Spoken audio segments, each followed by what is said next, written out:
یہ ویڈیو پہلے ذرا آپ دیکھیں، پھر اس کے اوپر بات کرتے ہیں۔ جتھے مریدوں کے رکھنے والے پیروں کے متعلق پوچھا جائے کہ آپ کی حضرت نماز کیوں نہیں پڑھتے، تو بڑی سادگی سے مرید جواب دیتا ہے کہ ہمارے حضرت تو مدینہ شریف نماز پڑھتے ہیں۔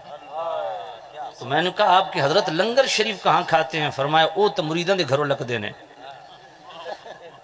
سمجھ کوئی نہیں آئی تو میں کہ اس بغیرت نو مدینے اور لنگر کو نہیں لگتا۔ یہ پیر غفران سیالوی صاحب بریلوی اسکول اور تھاٹ کے بہت بڑے عالم دین ہے۔ میں اکثر ان کی ویڈیو دیکھتا رہتا ہوں، بہت بڑی علمی شخصیت ہے اور بہت زیادہ ہر ٹاپک کے اوپر امت کی رہنمائی کرتے رہتے ہیں۔ آج کی اس ویڈیو کے اندر انہوں نے ایک بہت ہی بڑے مسئلے کے اوپر امت کی رہنمائی کی ہے۔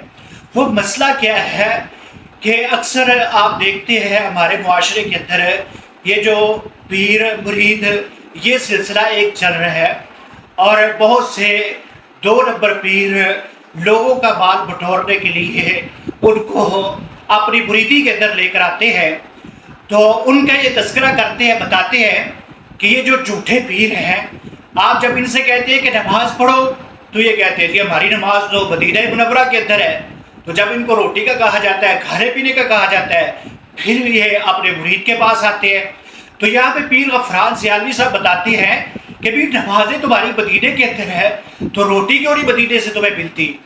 تو اصل وہ جو بات بتا رہے ہیں نا، وہ بات یہ ہے کہ آپ ان جھوٹے پیروں سے چھٹکارا حاصل کریں، اور اصل پیر جو اولیاء اللہ ہے، جو اللہ کے اصل ولی ہیں، آپ ان کے پاس آئے۔ اور اصل ولی وہ ہے جو آپ کو اللہ اور اس کے رسول کا طریقہ بتاتے ہیں، جو آپ کو رسول اللہ کی اطاعت کا کہتے ہیں، جو آپ کو قرآن کی طرف لے کر آتے ہیں، جو آپ کو مدینے والی سرکار کے ساتھ جوڑتے ہیں، جو آپ کو نماز کا درس دیتے ہیں، جو آپ کو برائی سے روکتے ہیں، جو آپ کو نیکی کا حکم دیتے ہیں، وہ اصل پیر ہیں۔ اور یہی بات پیر سیالوی صاحب کہتے ہیں۔